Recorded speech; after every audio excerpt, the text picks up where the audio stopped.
I did not kill Mr. Gurman. Somebody frame me for this. Can you tell us how many shots you fired? I have no idea. I was in a panic. I mean, I zipped him up. We thought it was funny. You left Araya in the car for over 5 hours, correct? Yes, sir. What happens when the accused takes the stand to tell their side of the story? Well, this year has delivered some truly jaw-dropping moments. From Ashley Benefield's emotional breakdown to Sarah Boone's chilling reenactment of a deadly game, and the unforgettable moment when Robert Tellis bizarrely removed his shoe. We're about to revisit the most dramatic, shocking, and unforgettable testimony from defendants who dared to take the stand. Welcome to Sidebar, presented by Law&Crime. I'm Jesse Weber. Well, in a series of gripping and unpredictable trials, numerous defendants took the stand in 2024, and they shared their versions of what happened, their versions of tragic events that turned their lives upside down. This is raw, often contradictory testimony, reveals moments of vulnerability, anger, regret, and it's captured the attention of juries and the public alike.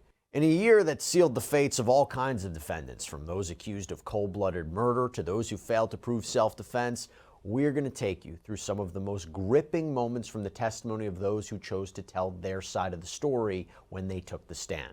Now, our first story begins in Las Vegas, Nevada, where a former elected official stood trial accused of murdering an investigative journalist. The motive? Prosecutors say it was due to negative articles, some of which exposed an alleged torrid affair. This is the trial of Robert Tellis, the former Clark County public administrator who was arrested for the killing of longtime veteran journalist Jeff Gehrman. Now, at the time of Gehrman's killing, Tellis was up for re-election, and he lost, and he eerily admitted in his testimony that he believed, if not for Gehrman, he would have won. The 46-year-old was arrested on September 7th, 2022, 5 days after Gehrman's lifeless body was discovered outside of his Las Vegas home. 69-year-old Gehrman, a journalist with over 40 years of experience, had been stabbed 7 times. And this was a death that just rocked the community, where he was known for his in-depth investigative reporting. Hey, so we really wanted to bring you this compilation episode of defendants taking the stand, and for that I have to thank our sponsor, Upside, because it's with their support that helps make episodes like this possible. Now, Upside's great if you don't know what it is. It's a free app that helps you get cash back when you buy daily essentials like gas, groceries, food. This is real cash back. It's money that appears in your Upside app that you transfer right into your bank account. Look here, I used Upside to find a gas station near me. I claimed an offer on Upside. I pay with my credit card at the pump. I followed the steps on the app. I got cash back. It's super simple. You can use it at all different kinds of places, restaurants, convenience stores. So to find out how much you can earn, you click the link in the description to download Upside, or you scan the QR code on screen, but make sure to use our promo code SIDEBAR because you get an extra 25 cents back on every gallon on your first tank of gas. Authorities, they reviewed key surveillance footage from a nearby home which revealed some very key clues about the suspect. They could see a person in the video wearing a large straw sun hat, an orange reflective or high visibility safety jacket, walking to and from Gehrman's home on the day of the murder. And what stood out to investigators was the man's walk, which eerily matched a video taken of Robert Tellis when he was previously interviewed by Gehrman. Investigators also spotted a maroon Yukon Denali near the scene. They were able to link the car to Tellis's wife, and once they searched Tellis's home, they made even more damning discoveries, because inside the home, police found a cut-up straw hat that matched the one seen in the surveillance footage. They also discovered a bloody sneaker that looked like the one that the suspect was wearing. And if that wasn't enough, after taking a sample of Tellis's DNA, investigators were able to match it to DNA from underneath Gehrman's fingernails, linking him directly to the crime scene. Now, despite all of this, Tellis, maybe in a Hail Mary, he chose to take the stand to tell the jury his version of events. And when he took the stand, his testimony shocked the courtroom for 2 reasons. One, he testified in a kind of narrative style. This is when an attorney doesn't ask the defendant any questions. Instead, the defendant just tells their story. So Tellis essentially was just able to ramble on and on. It was never revealed by his defense attorney why he chose to do this. But the second shocking part of this testimony came after he took the stand, when he made this claim. Somebody framed me for this, and I believe that it's compass realty. And I believe that it's for the work that I've done against them. Okay, so Compass Realty is a real estate firm that Tellis believed was involved in a bribery scheme. And while he was in office, he was working with the detective to try and expose this. Well, ultimately, nothing really came of that investigation, but Tellis was convinced that this is what led to his murder charge. He stood by it, even in the face of what I mentioned is compelling evidence. Now, as Tellis told his story, there was one bizarre moment that came when he showed the jury pictures of his home after the police had raided it. Now, other than the state of disarray inside the home as a result of the raid, there was nothing really particularly odd about the images. Nevertheless, it made Tellis quite emotional. Then I walked into the house, and what I saw hit me even harder. So I found my wife sitting on the floor in our bedroom in the middle of this mess. And so this for me was, the thing that just broke me. I'm sorry. I knew I didn't do this thing, and yet the police claim to have this evidence. Did what they did to me, and I have a $1 million life insurance policy.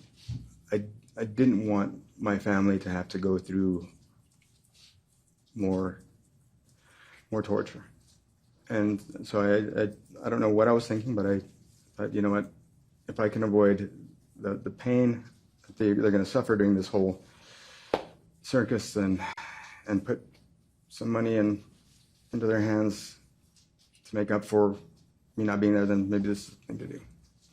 But it was, I'm not guilty. I didn't kill Mr.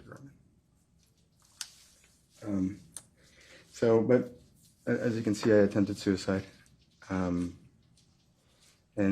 SWAT came in and pulled me out and put me into that ambulance. Detective Jappy came into the ambulance, and when he came to the ambulance, he came in to extract a confession from me. It was conveyed that if I would just plead guilty, that Sustained.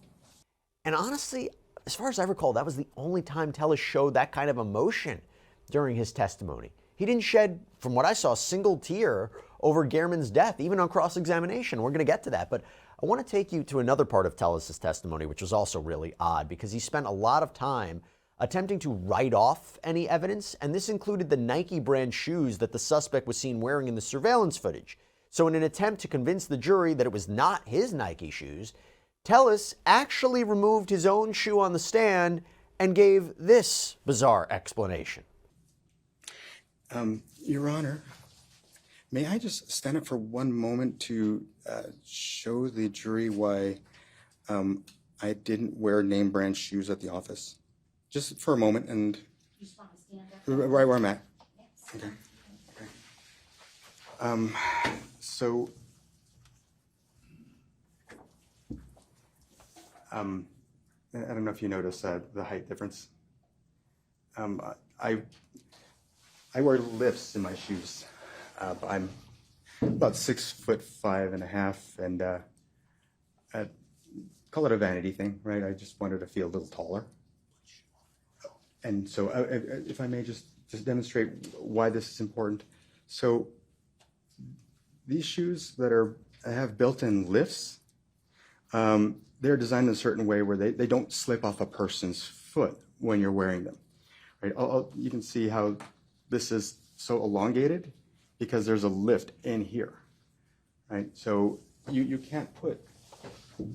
It's not, from when I've tried, I could not put a lift in a name brand shoe because that shoe would slip right off. There's not enough of the back of this, once that lift's in there, in order to grab a hold of your foot. So essentially, I'd be kicking my shoes off every time I walked.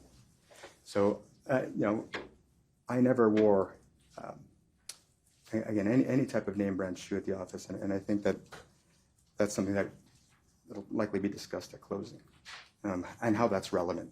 Well, during cross-examination, as you can imagine, the prosecutor didn't go easy on Tellis and really focused specifically on how Tellis's DNA could have ended up under Gehrman's fingernails if the two of them had no reason to ever be in physical proximity to each other. Tellis didn't really seem to have an answer for this. There's one thing I didn't hear you mention.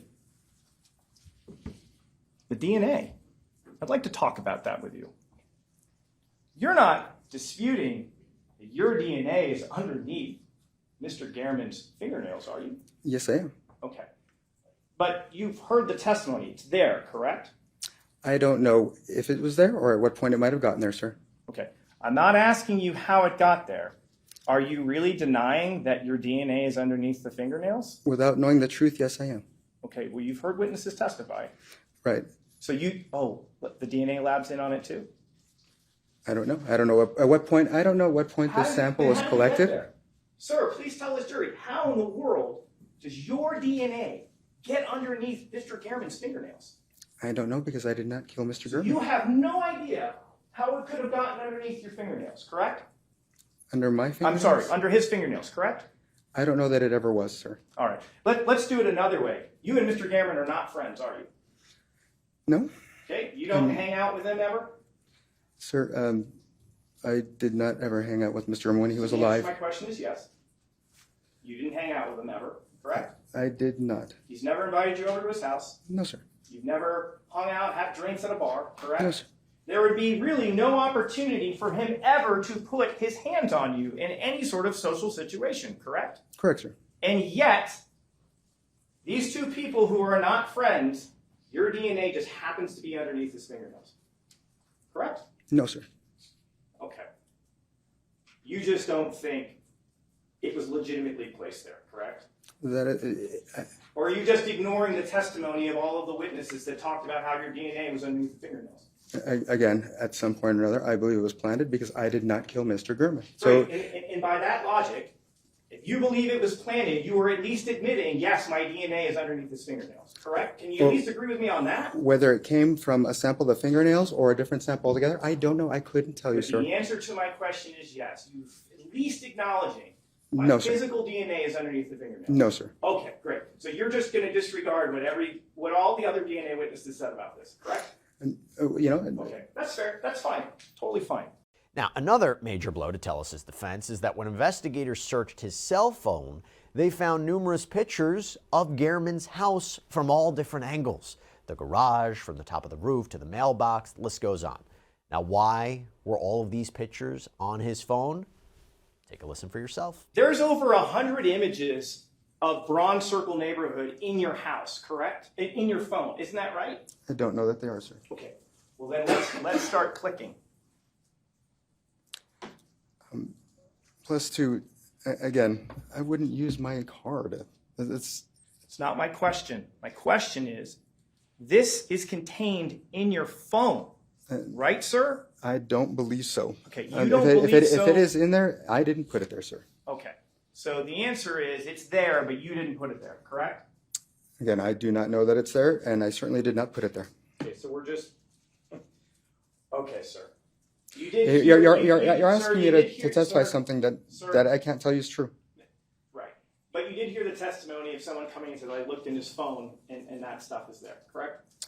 That's what they said. It's the same phone that your expert looked at, correct? To extract SIDEBAR data from, right? It's the exact same phone, correct? Sure. Did you ever hear Mr. Aguero ever say that your phone was compromised in any way? Did you ever hear that from him? We never asked him that question. Okay, but he didn't say it, did he? The question was never asked. Right. He looked at your data, he prepared a report, and alerted no one to any problems with your phone, correct? I don't know. I would object to, he was not called upon to review the phone. He reviewed the SIDEBAR extraction from the phone, so I object to this line of question. Objection is sustained. We can move on. You heard from Matt Havanic from the DFL department. He testified that there weren't any issues with this phone, correct? When he looked at data that came from it, correct? He said that, I guess they try not to modify contents of things, but he didn't say that it was possible. Okay. Here, well, we can do this too. You got up on direct examination and you went through message by message by message, and you didn't complain about any of the messages that were on September 2nd, correct? I dispute. Object as to complaint. Rephrase the question. Sure. You offered testimony to this jury about the timeline, correct? Yes. You went text by text and phone call by phone call, and you explained things, right? Right. At no point did you say, oh, there's a problem here, correct? Correct. You had no problem with that information, did you?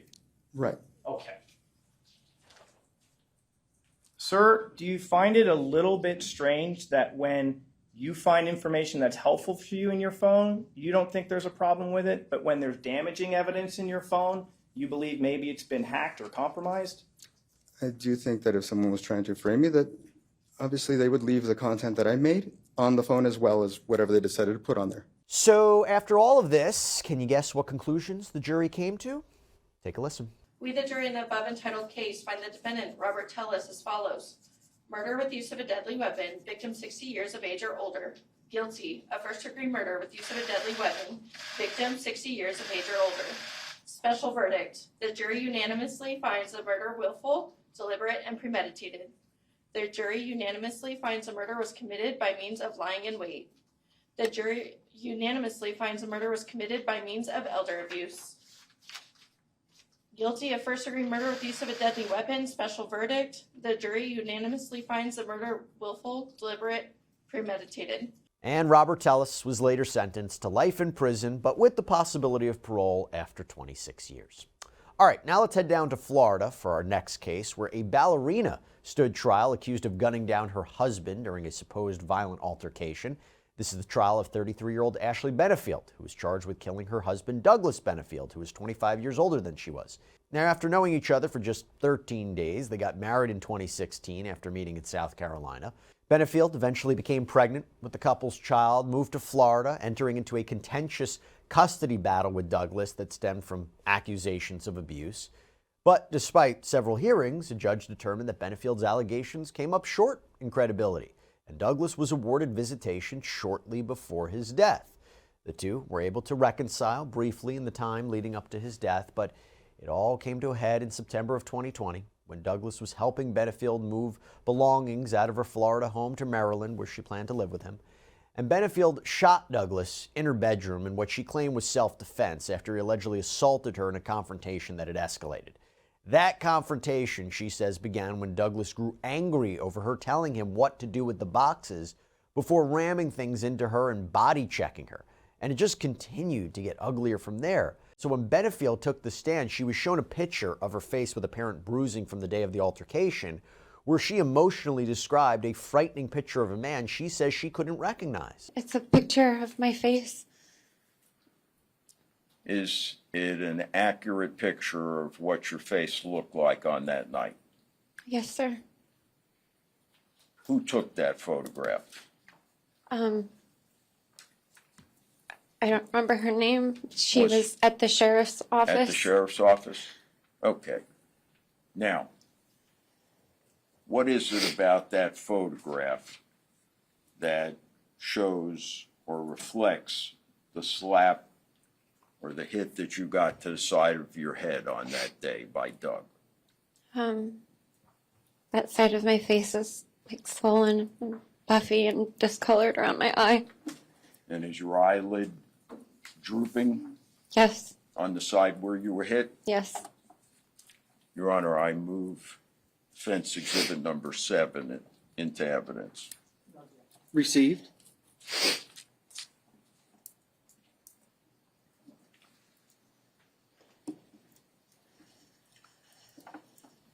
What was different at that moment, Ashley, than at any time in your prior relationship with Doug? He'd never actually hit me before. What did you do? I ran Where? to my room Why? because I was scared.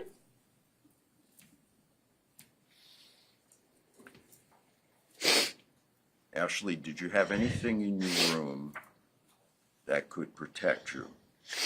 I had my gun.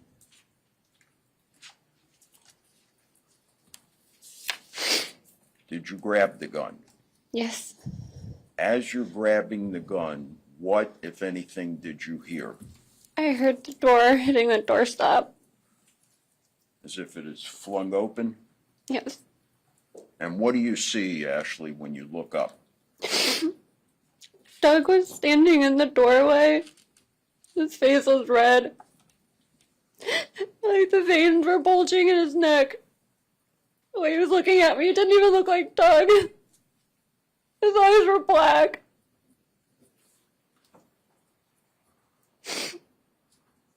Does he yell anything at you? He said, "You're done." And then she just described this harrowing moment when she says she had no other choice but to shoot him. What does he do at that point? I held the gun like in front of me, and I said, "Stop." And he like turned and he got into this like a fighting stance. I got low and he started like moving his arms and his hands around. He was making these like jerking motions. What were you expecting when you were holding the gun out in front of you and you told him to stop? I thought when he saw it he would leave. Did he? No. At that point, Ashley, what are you thinking? I thought he was gonna kill me.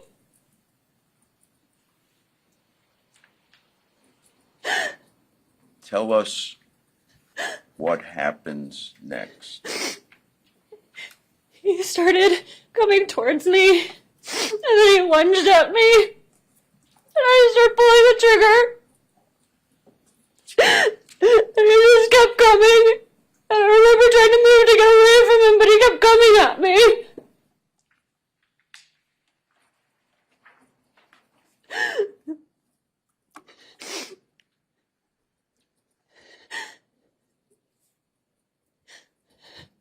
Ashley, would you tell us why, if you're holding a loaded firearm, you were attempting to move away? I was trying to get away from him. I was terrified.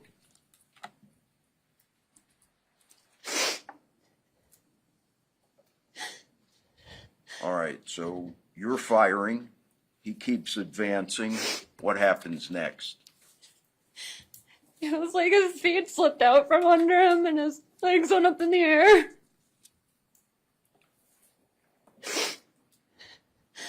When Doug hits the floor, what's your immediate reaction? I ran to get help.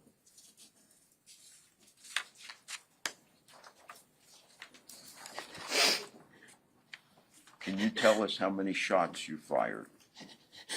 I have no idea. I was in a panic. Do you remember anything about the shooting beyond what you've told us here? It was a blur. Now, on cross-examination, the prosecutor questioned Benefield if she truly did believe Douglas was going to kill her, focusing on a few key moments in her testimony that, maybe seemed odd. For one, she questioned why Benefield's mother, who was initially with her, left the house and left her behind with a man she said she was afraid of. And also, she focused on whether or not the violence that Benefield described was actually enough cause for her to be afraid. You invited him over Yes. to help you move stuff in the house, Well, specifically stuff in the garage, but yes. stuff in the garage to the truck. Mm-hmm. And he came to your house a couple of times. He came and then left and then came back again. Yeah, I believe he came twice that day. And there is a gate to your community. Mm-hmm. And when he's at the gate, you had to let him in. Sometimes, because he was frequent in and out, sometimes the gate remembers license plates, and sometimes it opens, and sometimes it doesn't. Sometimes he would just follow people in. The gate kind of stays open for a while. But, yeah, sorry. But on this day, you weren't concerned about him coming over. No, I knew he was coming. Okay. And when he came over, your mother and Emerson went to the park. I believe they were headed there. I'm not sure. I think they were down the driveway or on the sidewalk, something like that. They were on their way there. You weren't so afraid that you wanted your mother to stay there and watch. No, we were just packing to move. Okay, so you weren't afraid. I definitely didn't expect this to happen. So it was okay with you that your mother left? Yeah, at that time. Okay. So if I heard you right during your direct, you said he bumped your shoulder twice. Body check, I don't know if that's what you called it. He walked into you with a box, right? Yes. And then at the end, you say he slapped you? He hit me. I wouldn't know how to classify it. He struck me, he hit me. Was his hand open or closed? I don't remember. Okay. And because of those things, you claim that you thought he was going to kill you. He had never hit me before. Okay. And you thought he was going to kill you. He wouldn't let me leave. I tried to leave, he stopped me. The question is, you thought he was going to kill you. Yeah. Okay. And the prosecutor even asked Benefield to demonstrate exactly what Douglas was doing at the moment she decided to shoot him. And apparently, this was just too much for Benefield to handle. And you claim that Doug does what? He came and slammed the door open. He was standing in the doorway. He said, "You're done." He said, "You're done." And that made you fear for your life. Yeah. Can we turn the lights up, please? Thank you.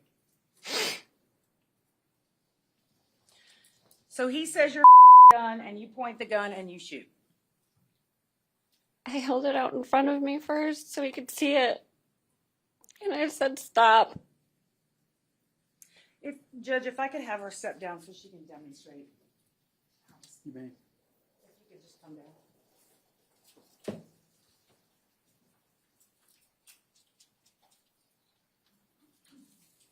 So Doug opens the door and does what?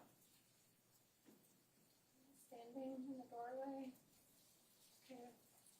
Like this. He said, "You're done." And I held the gun out in front of me and I said, "Stop." We got into this like fighting pose where he like turned sideways. And he was like moving around with his like arms in his hands. And he started like inching forward towards me. So he why do you call it a fighting stance? Well, he looks like a fighter. Like a ninja or something, I don't know. Okay, so he's standing there, he turns to like this and starts moving his arms around. Like that. Well, show me, what was he doing? Kind of like, I don't know, he got like this, and he was like making like fighting motions. I don't know, I'm not a fighter, I don't know. Okay. It was scary. Did he have his hands in fists? Not at that point, they were like, I don't know. Was he coming at you like this? And he lunged at me, he came very quickly. Okay, so he lunged. Was his fist up when he lunged? I don't remember. So you start shooting, and he does what? He kept coming at me. Okay, so then you keep shooting again. And he falls down on his back. His legs went up in the air. Okay, where do his legs go? In the air. How high in the air? I don't know. Did they go over his head? I don't know, it's like his feet slipped out. Okay. And his feet and his legs went up in the air. And were you still shooting at the time? I don't remember.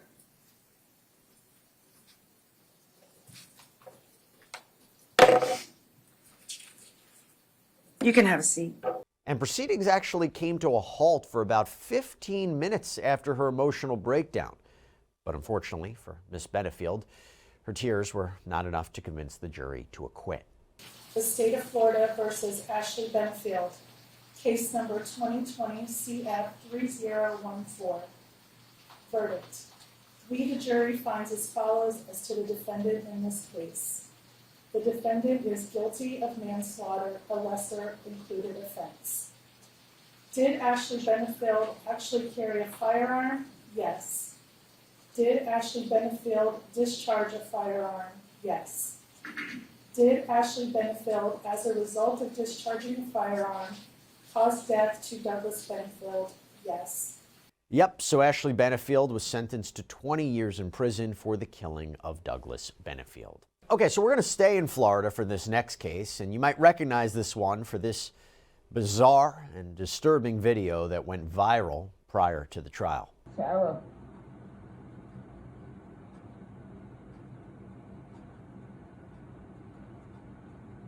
For everything you've done to me. Sarah. For everything you've done to me. Sarah. You. Sarah. You. Sarah. Stupid. Sarah. That's my name. Don't wear it up. Sarah. I can't breathe, babe. Seriously. Yeah, that's when you do when you choke me. Sarah. Sarah.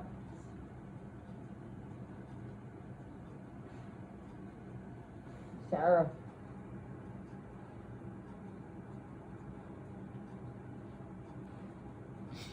Sarah, I can't breathe, babe. That's on you. Sarah, I can't breathe.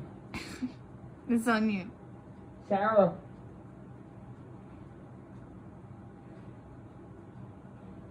Real or ransom. I want to get video for it extra. Because I got this. Sarah. Real or ransom. Sarah.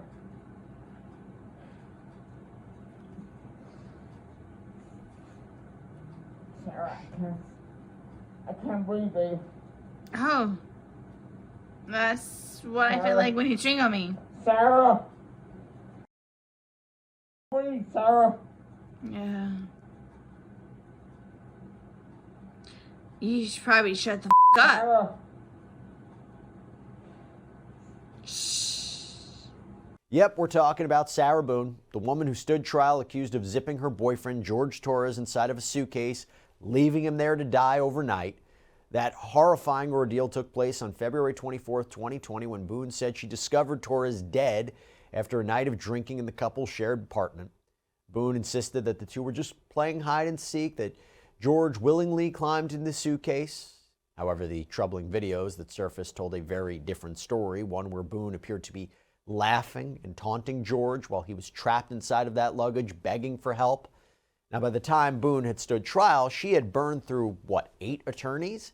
At one point, she was representing herself after a judge ruled she had forfeited her right to legal representation. But a 9th attorney, James Owens, stepped in to take her case on. Now, when Boone took the stand, she argued this kind of battered spouse syndrome defense, citing years of alleged domestic abuse that she had suffered at the hands of George. But it seems maybe the most chilling part of her testimony was her description of this deadly game that started out just as some sort of funny joke of some sort.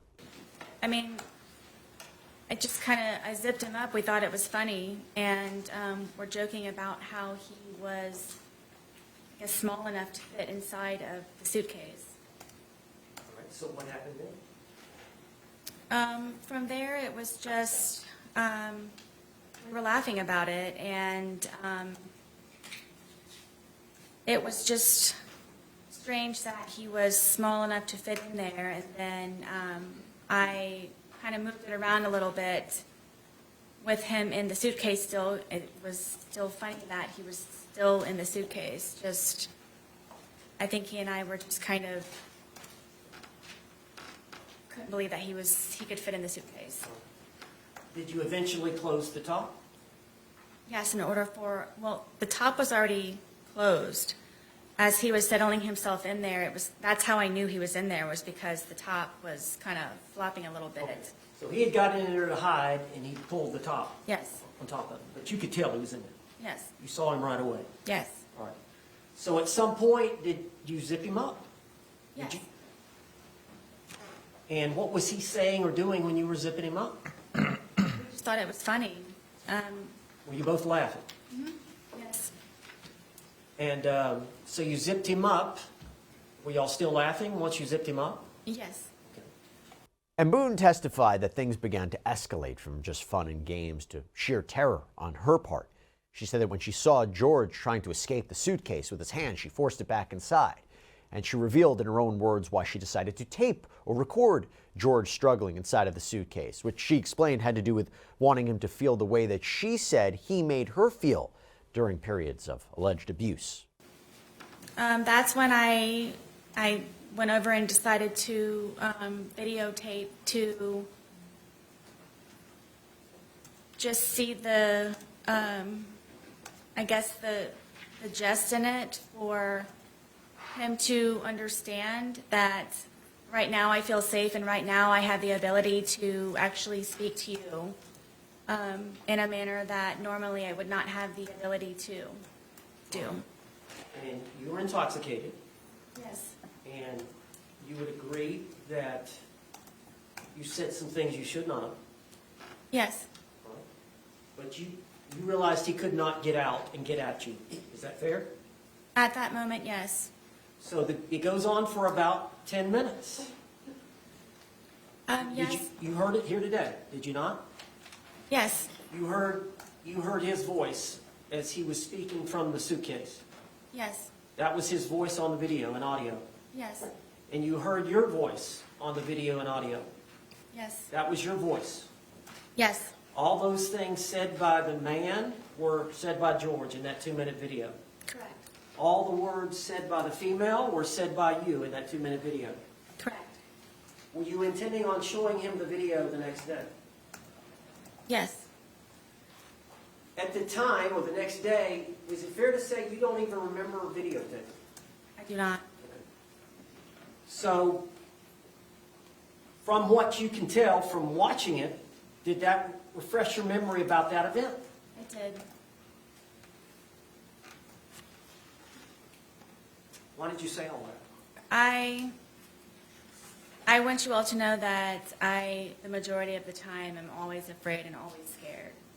All right, well, I understand that. Okay, I understand that. But would it be fair to say that you had some anger at that point? I did. Would it be fair to say that you wanted to tell him off to some degree? I just wanted, yes, for him to have a better understanding. You know, even as George could be heard begging for her to help, Boone admitted she did nothing to let him out of the suitcase. Now, at some point after this, Boone said she went up to bed, leaving George inside, and the next day she made a discovery that left her, in her words, aghast. How did you feel when you saw the suitcase? I don't think I've ever experienced anything like that before. Describe it to the jury. I guess it was, I was aghast, and I just can't describe the feeling. Bless you. Terror to Bless you. a certain degree. I'm sorry, say that again now. It was terror to a certain degree. I just can't describe it in words, the feeling of remembering. And then he was still in there. So what did you do? I immediately unzipped the suitcase, and I was screaming, George, George, George, and I was shaking him, and I pulled him out, and I stretched him out flat, and then I began instantly trying to do CPR, and then was trying to look for a pulse or a breath or just anything, and was just screaming his name over and over and over again, and come on, George, and I continued CPR, and I continued CPR, and he was gurgling, and... What color was he? What color was he? Yes. He was purple. Well, on cross-examination, the prosecutor attempted to poke holes in Boone's testimony by suggesting that on the day of the incident, there was nothing violent that happened. This was just one big Sunday fun day for the two of them. He had been angry on and off throughout the entire day. Okay. You didn't tell us that earlier. You said it was a wonderful, fun day all day, correct? That's because I lived. Okay. But you did not tell us earlier today that he had been angry throughout the day. When would I say that? You described your entire day of doing puzzles and arts and crafts and outside by the dartboard, and you said it was a wonderful day and everything was fun until he was in the suitcase. Did you not testify to that earlier today? I did. Okay. My specific question between these two movies is, this is when he begins to get angry and trying to push his way out and to get out of the suitcase, correct? Angry again, yes. And he was expressing his anger in what manner? How did he say this? At which point throughout the day? Ma'am, you know very well that I'm talking about between these movies. Please answer my question. Between these two movies, how did he express his anger with you? Told me that I was going to die. Okay. Now this is happening after he's already told you several times he cannot breathe in the suitcase, correct? Correct. And he's been in there for whatever brief amount of time it took you to zip him up, and the laughter stops, and then you go over to begin to film, correct? And you're filming, your purpose of filming is to kind of teach him a lesson. This is your chance to say something to him when he can't say anything back to you, correct? No. Then correct me. There was no lesson to be learned. It was just I wanted him to try to understand how I felt so maybe he could progress in being a better person the next day. So you wanted him to understand how you felt in the past, and that's not teaching a lesson? I just wanted him to understand. And at the very end of cross-examination, Boone stepped off the stand to show the jury just how she managed to zip George inside the suitcase. Can we see how it was that the two zipper parts were positioned when you say that Mr. Torres was able to get his hand out? If you want me to do it, I'm fine to take your direction. From what I remember, this is how the suitcase was.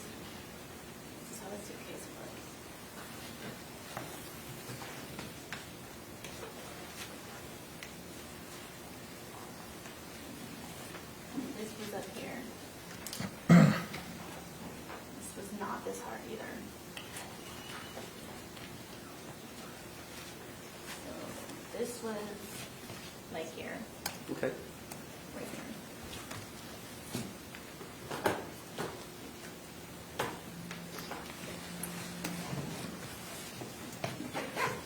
About right there, ma'am?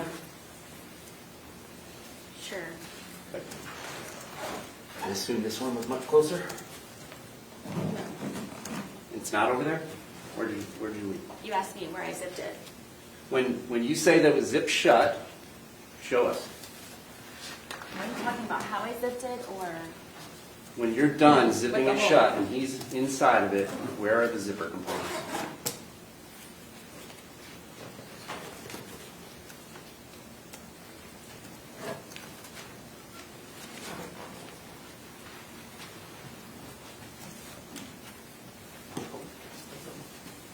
Just tell me where it's at. I mean, it was the corner. I mean, it's the corner was right kind here? of open. I mean, it's not.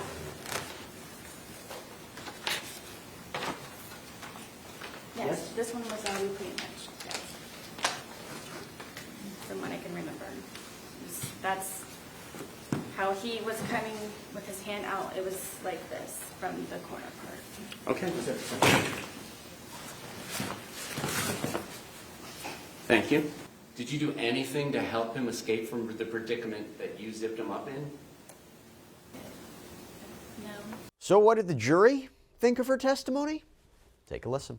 We, the jury, find the defendant guilty of murder in the second degree as charged in the information. Sarah Boone was officially sentenced to life in prison without parole for the murder of George Torres. And now over to our last case, and this is a truly heartbreaking one. It also takes place in Florida, and this is where a babysitter stood trial accused of leaving a baby inside of a hot car to die.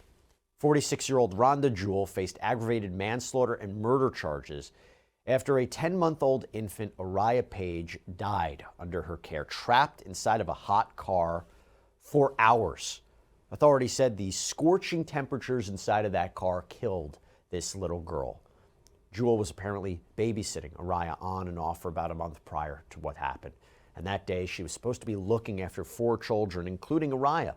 And deputies say Jewel picked up the infant from her mother's home at around 8 a.m. on July 19, 2023. Jewel then drove to another residence that morning where she was going to be babysitting other children, and this is where she apparently left the victim inside the vehicle. And what's even more disturbing is that she was accused of never even realizing the baby was in the car until Araya's mother arrived to pick her up. According to the arrest affidavit that was obtained by Law&Crime, the car's internal temperatures reached more than 133 degrees Fahrenheit. Authorities estimated Araya was in that car for at least 5 hours. This little girl was taken to a hospital and pronounced dead shortly after she arrived.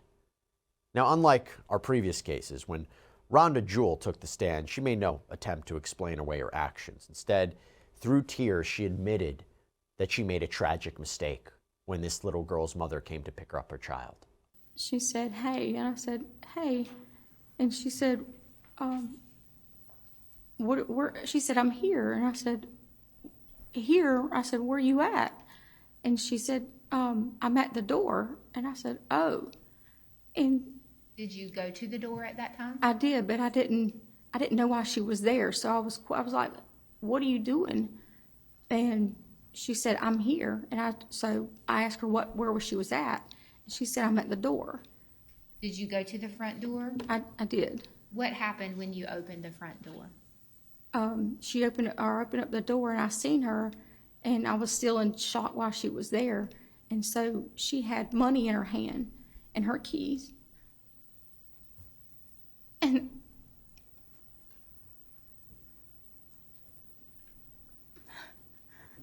that's when I realized I didn't get the baby in the car. I forgot the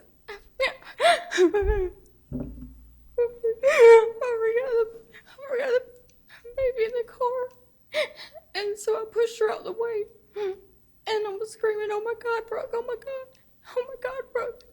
And I could hear her saying, "What?" And I ran to the car, and I opened up the door, and she was still there. Araya was still in the back seat. What happened after you opened the door, Rhonda?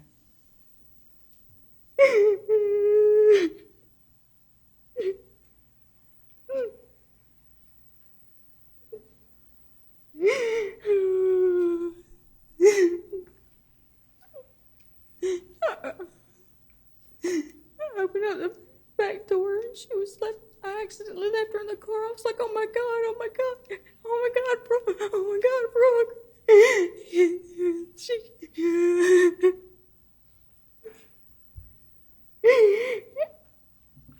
And she said, "Call 911. And so I ran back inside. I couldn't find my phone. And when I found it, I have a code to get in. And I couldn't remember my code to get in my phone." At that point, after you had found your phone and you're trying to get into it, have you come back outside to the car? Ma'am. At that point, after you had found your phone, but you couldn't remember the code to use it, did you come back out to the car? I did. Was Brooke on the phone at that time? I think she was, yes, ma'am. What did you do at that point? I got the baby out of the car seat. What did you do with Araya after you got her out of the car seat? I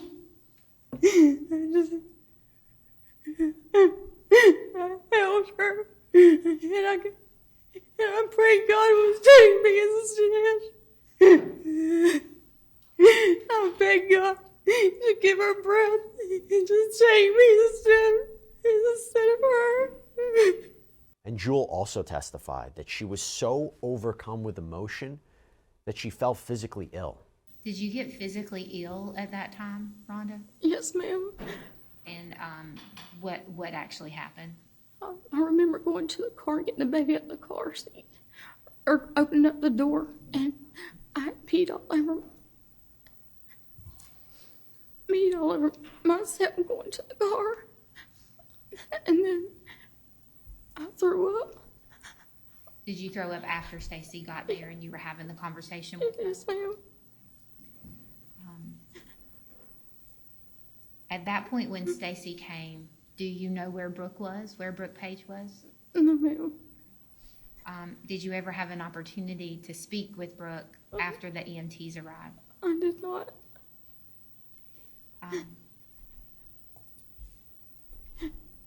At some point, the sheriff's office deputies asked you to go to the sheriff's office, correct? Yes, ma'am. And they actually took you there, I guess is the better way to put that. Is that right? Yes, ma'am. You've seen your statement that was played today. Was that the entire statement that you gave them? Yes, ma'am. Okay. Going back to this day, on September 19th of last year,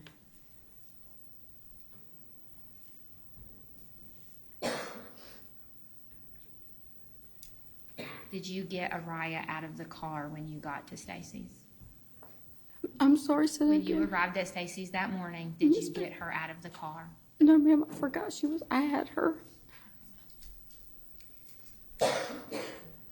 Did you realize that Araya was there and think that she was sleeping and it left her there and intended to come back and get her? No, ma'am, I totally forgot I had her. On cross-examination, the prosecutor questioned how Jewel could seemingly so quickly forget she had the little girl in her car after just picking her up. When you got to Brooke and Justice's house, didn't Brooke have Araya in the baby car seat? Yes, sir. And isn't it true that Brooke put Araya inside of your vehicle? Yes, sir. You were there, you were present, and you saw her put the baby in your vehicle. Yes, sir. You didn't forget that. You remember that. Yes, sir. You saw Brooke put the baby bag with all of the items inside of it inside of your vehicle. Yes, sir. You didn't forget that, correct? Correct.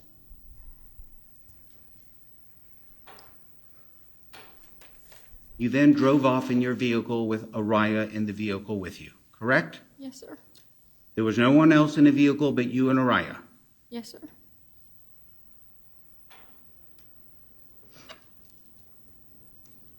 You go to Burger King. How far would you say it is from Burger King to Brooke's house? I didn't go through Burger King. I stopped at the red light. The red light. How far approximately is it? I'm not really sure. Not good with distance, so I don't know. 3-4 minutes? Yes, sir. Did you forget about Araya in 3 or 4 minutes? You just picked her up. Yes, sir. I did pick her up. Yes, sir. I agree. When you got to the intersection of where Burger King is, did you forget that quickly that you had just picked up a baby? It was not that quickly. I went from... So you remembered she was in the car at that moment? No, sir. I didn't. And the prosecution also honed in on communications that she was having with the baby's own mother, all while this little baby girl, Araya, was still inside the car. Miss Jewel, you were having contact with Araya's mom at 8:17. Araya's still in the car. And you're saying today that never rang a bell? No, sir, That, it did oh, not. the baby's in the car. No, sir, it did Even though not. you're communicating with the baby's mom. No, sir, because that was normal for us to talk every day. So let's go to 8:32. 8:32, you have another text communication with Brooke, Araya's mom. Once again, you're having communication with Araya's mom. And you're saying today that still at that moment, even though you're talking to the baby's mom, it never dawned on you, oh geez, the baby is still in the car. No, sir, I did not. I forgot that I had her. I forgot she was with me. Let's go to 11:25. Yes, sir.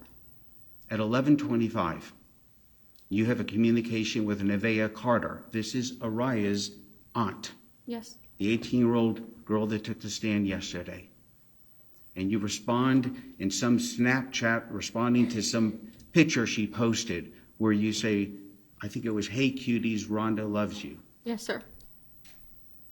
Once again, you're having communication with Araya, the baby, with her aunt, Nevaeh. Yes. And you're testifying today that now for the third time, you're having communication with someone related to Araya, and it never dawned on you that Araya is in the car. No, sir, it never did.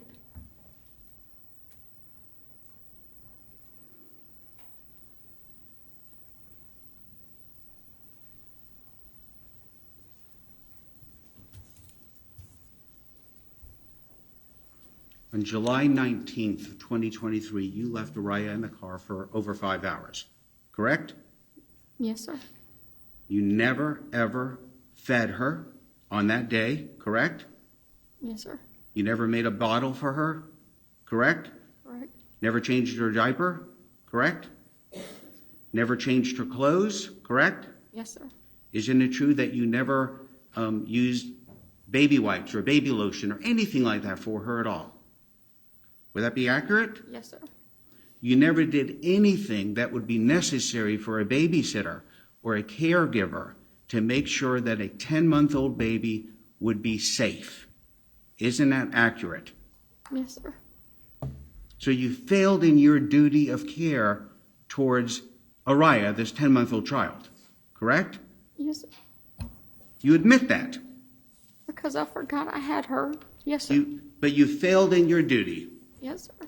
Now, despite what she says was her honesty, she had consequences to face. As to count 2 of the information, the defendant is guilty of third-degree felony murder as charged in the information. We, the jury, find as follows as to count 3 of the information.